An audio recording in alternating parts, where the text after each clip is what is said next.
Assalamualaikum warahmatullahi wabarakatuh. Halo teman-teman, jumpa lagi dengan channel P3K Perawat. Pada video ini, kita akan memulai belajar lagi untuk mempersiapkan seleksi P3K khususnya perawat pada tahun 2025.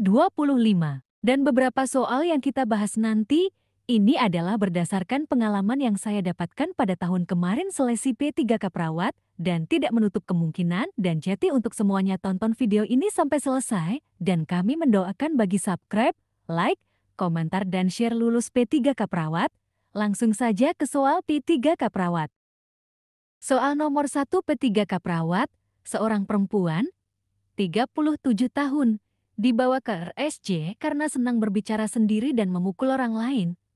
Pasien mengatakan dirinya merupakan seorang presiden. Hasil pemeriksaan. Pasien tampak memisahkan diri dari pasien lain dan saat diajak bicara, jawaban yang diberikan tidak sesuai dengan pertanyaan, apakah diagnosis keperawatan utama pada kasus tersebut? A. Waham. B. Halusinasi. C. Isolasi sosial. D. Harga diri rendah. E. Resiko perilaku kekerasan.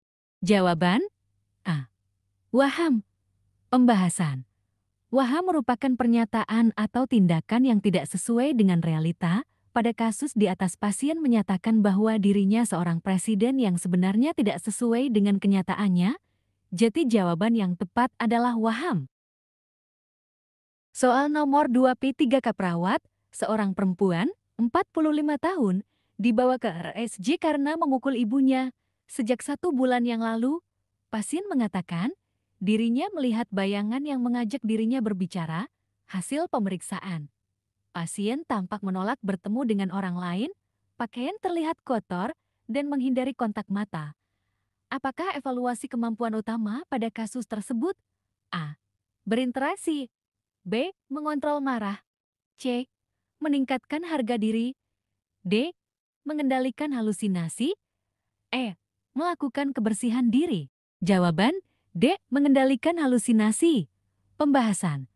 Hasil pengkajian menunjukkan bahwa pasien melihat bayangan dan merupakan tanda dan gejala halusinasi. Evaluasi yang tepat untuk halusinasi adalah pasien mampu mengendalikan halusinasinya. Soal nomor 3 P3K Perawat, seorang perempuan, 23 tahun, dirawat di RSU sejak 2 hari yang lalu karena kecelakaan lalu lintas. Pasien mengatakan sedih dan malu karena tangan kanannya harus diamputasi. Hasil pemeriksaan. Pasien tampak murung, menangis dan cenderung menyendiri. Pasien menganggap dirinya tidak berguna lagi karena harus hidup bergantung kepada orang lain. Apakah tujuan utama intervensi keperawatan pada kasus tersebut? A. Melindungi pasien. B. Menggali perasaan pasien. C. Mengatasi rasa cemas pasien. D. Meningkatkan harga diri pasien. E. Menguatkan mekanisme coping pasien. Jawaban D. Meningkatkan harga diri pasien. Pembahasan. Pada hasil pengkajian didapatkan data bahwa pasien mengatakan tidak berharga atau berguna lagi. Ini merupakan tanda dan gejala diagnosis harga diri rendah. Tujuan intervensi yang tepat untuk kasus harga diri rendah adalah meningkatkan harga diri pasien. Soal nomor 4 P3K Perawat, seorang laki-laki, 30 tahun dibawa ke RSJ karena menangis terus-menerus dan tidak mau keluar kamar. Pasien mengatakan kisah hidupnya begitu tragis, ibunya meninggal terimbas rumah longsor 1 tahun yang lalu, di PHK dari tempat kerja, dan saat ini dirinya menganggur ditolak oleh banyak perusahaan. Hasil pemeriksaan, pasien terlihat murung dan lebih banyak diam setelah menerima kabar kalau calon istrinya tiba-tiba menikah dengan pengusaha. Apakah faktor presipitasi utama pada kasus tersebut? A. Rumah hancur. B. Pacarnya menikah. C. Ibu sudah tidak ada. D. Diberhentikan bekerja. E. Lamaran kerja tidak diterima. Jawaban B. Pacarnya menikah. Pembahasan. Faktor presipitasi merupakan faktor yang mencetus terjadinya gangguan jiwa. Pada kasus di atas yang menyebabkan pasien menjadi murung adalah saat pacarnya menikah dengan pengusaha, sementara kejadian yang lain tidak berpengaruh kepada pasien. Tetapi ketika pacarnya menikah lagi pasien menjadi murung, ini mengarah kepada faktor presipitasi. Soal nomor 5 P3K Perawat, seorang laki-laki, 34 tahun, dibawa ke UGD di rumah sakit karena menyayat urat nadinya sampai mengalami perdarahan hebat. Pasien mengatakan ingin mati saja karena merasa dirinya menjadi beban bagi orang lain. Hasil pemeriksaan. Pandangan pasien selalu tertuju ke arah pintu, menghindari kontak mata, dan membentak perawat bila ditanya tentang ayahnya.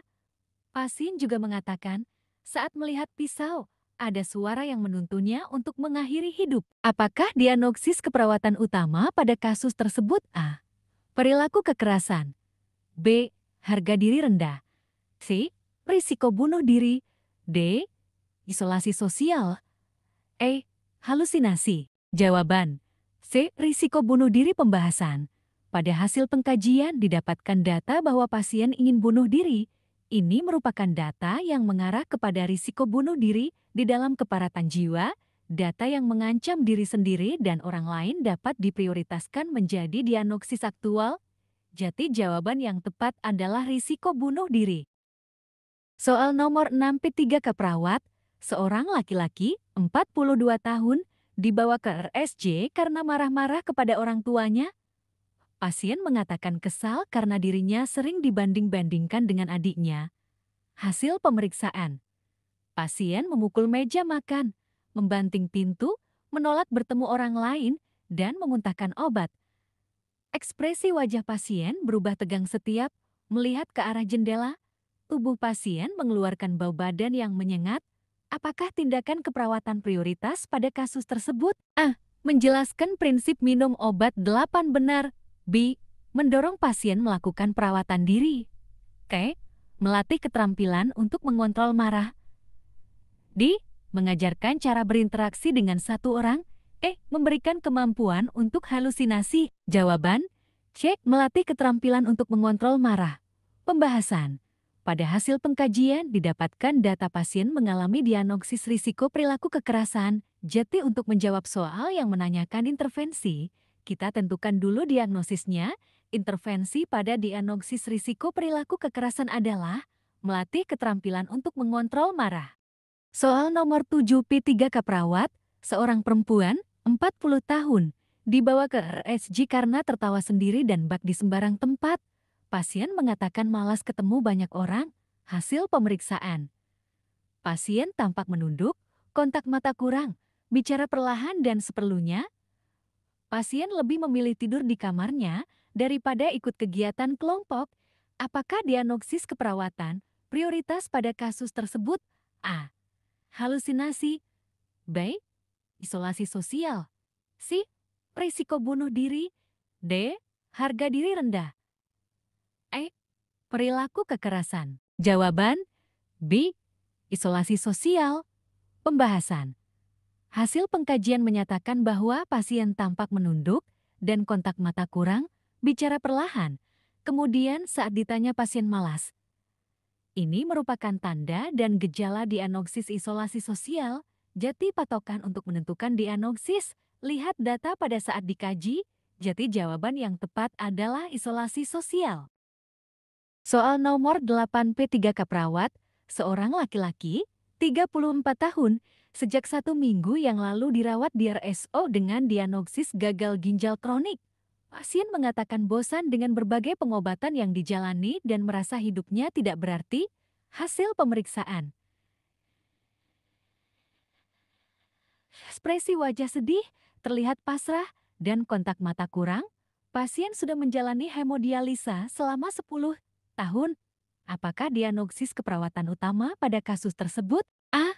Duka cita. B. Keputusasaan. C. Harga diri rendah. D. Ketidakberdayaan. Ketidakefektifan coping individu. Jawaban. B. Keputusasaan. Pembahasan. Pada hasil pengkajian pasien menyatakan bosan dengan berbagai pengobatan yang dijalani, merasa tidak punya harapan hidup lagi. Ini merupakan tanda gejala diagnosis keputusasaan. Data khasnya adalah pasien mengatakan bosan dengan berbagai pengobatan dan merasa hidupnya tidak berarti. Soal nomor 9 P3 ke perawat, seorang perempuan, 32 tahun, dibawa ke RSJ dengan kondisi diikat kedua tangan dan kakinya karena melukai ibunya dengan pisau dapur. Sejak 5 hari yang lalu, pasien mengatakan ada suara yang menyuruh dirinya untuk membunuh ibunya agar bisa masuk surga. Hasil pemeriksaan, pasien tampak kotor, tatapan mata tajam, dan mengusir setiap orang yang datang mendekat. Pasien pernah mencoba melukai diri sendiri. Apakah diagnosis keperawatan utama pada kasus tersebut? A. Halusinasi. B. Isolasi sosial. C. Risiko bunuh diri. D. Perilaku kekerasan. E. Defisit perawatan diri. Jawaban: halusinasi pembahasan. Hasil pengkajian menegakkan pasien mendengar suara bisikan. Ini merupakan tanda dan gejala diagnosis halusinasi. Kembali lagi bahwa untuk menentukan diagnosis prioritas, maka lihat data saat dikaji. Jadi data prioritas menunjukkan diagnosis halusinasi. Soal nomor 10 P3K perawat, seorang laki-laki, 31 tahun, dibawa ke IGD RSJ karena mengamuk di rumah sejak 2 minggu yang lalu. Pasien mengatakan tidak senang bila bertemu banyak orang dan mengancam akan memukul siapa saja yang mendekatinya. Hasil pemeriksaan, tatapan mata pasien tajam, marah-marah, dan memaki setiap orang yang lewat. Perawat membujuk dengan mengatakan jika pasien mau dirawat dan minum obat. Pasien hanya tinggal di RSJ selama 1 minggu saja. Apakah prinsip etik yang dilanggar pada kasus tersebut? A. Non-malfeasance. B. Beneficence. C. Autonomy. D. Veracity. E. Justice. Jawaban: D. Veracity, pembahasan. Veracity, prinsip kejujuran, dapat dipercaya. Segala tindakan perawat harus mencerminkan kejujuran dan apa yang disampaikan harus dapat dipercaya bukan karena sekedar memenuhi janji. Sekian dan terima kasih. Sukses seleksi P3K perawat. Jangan lupa subscribe, like, share dan komentar ya. Nanti akan ada episode selanjutnya.